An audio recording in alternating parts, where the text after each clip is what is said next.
tapos ni ilan ni conception. Soon, ni-comment pa na siya soon sa kanang imuhang kuan sayaw gapon sun ba. Nga na siya nga kanang apil ni sa Mr. She ha. Bantay ayo iya ko no nang atngan umapil ka. Ilan yung conception? Oh, tagaila ka na. Nakaila ko na. Katulong kontra na ko sa basket sa babaw. Nakaibaw pa ka na si ilan yun. Ami ka po ba yung ana? Pero doon, natatanong ba kung ano pang papilon, ano mga pageant doon. Dito sa babaw.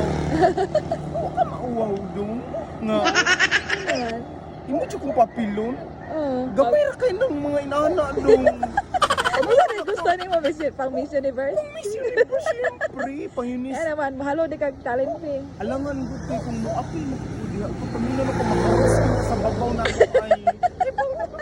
Sexy po ya ako. Kasi may magkikuntra na ko diha. Wala ba ka nag-outfit? Wala pa kayo kung mag-outfit o tanawa. Ganahan ko dahil nga. Alala. Adto jud sa Miss Universe day. Guy. Ganahan na ko doon. Pasensya kay doon. Dili na ko makuan ng imuhang kagustuhan doon. Nga naman. Ang akong mga figure doon kay pang Miss Universe.